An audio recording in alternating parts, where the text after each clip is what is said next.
PCC chief YS Sharmila ఇడుపులపాయకు బయలుదేరారు. శంషాబాద్ విమానాశ్రయం నుంచి ప్రత్యేక విమానంలో వెళ్తున్నారు. కడప నుంచి రోడ్డు మార్గం ద్వారా వైఎస్ఆర్ ఘాట్కు చేరుకోనున్నారు. రేపు పీసీసీ చీఫ్గా బాధ్యతలు చేపట్టనున్న వేళ సాయంత్రం 5:30కు వైఎస్కు నివాళులర్పించనున్నారు షర్మిల. ఇక షర్మిలతో పాటు కేవీపీ రామచంద్రరావు, రఘువీరారెడ్డి వెళ్తున్నారు.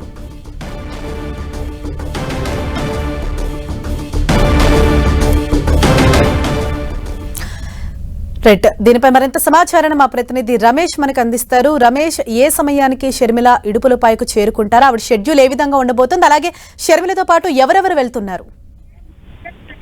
హరీష, ఈ రోజు సాయంత్రం 5:30 గంటలకు ఇడుపులపాయలోని వైఎస్ఆర్ ఘాటు వద్ద ప్రత్యేక ప్రార్థన నిర్వహించడం కోసం ఏపీ పీసీసీ అధ్యక్షులైనటువంటి షర్మిల ఈ రోజు మధ్యాహ్నం 3 గంటలకి ప్రత్యేక విమానంలో హైదరాబాద్ నుంచి బయలుదేరారు. ఆమెతో పాటు కేవీపీ రావు మరొక రఘువీరారెడ్డి తర్వాత మరికొంతమంది కూడా బయలుదేరి వస్తున్నారు. వీరు దాదాపు అంటే ఇప్పుడు ఒక 20 నిమిషాల్లో కడప ఎయిర్పోర్ట్ చేరుకుంటారు. అక్కడి నుంచి కూడా వారు ప్రత్యేక వాహనాల్లో ఇడుపులపాయ చేరుకుంటారు. ఇడుపులపాయ చేరుకున్న తర్వాత ఇడుపులపాయలో వైఎస్ఆర్ ఘాటు వద్ద ప్రత్యేక ప్రార్థనా కార్యక్రమాల్లో పాల్గొంటారు. అక్కడ వైఎస్ యొక్క ఆశీస్సులు తీసుకున్న తర్వాత ఈ రోజు రాత్రి షర్మిల ఇడుపులపాయలోనే బస చేస్తారు.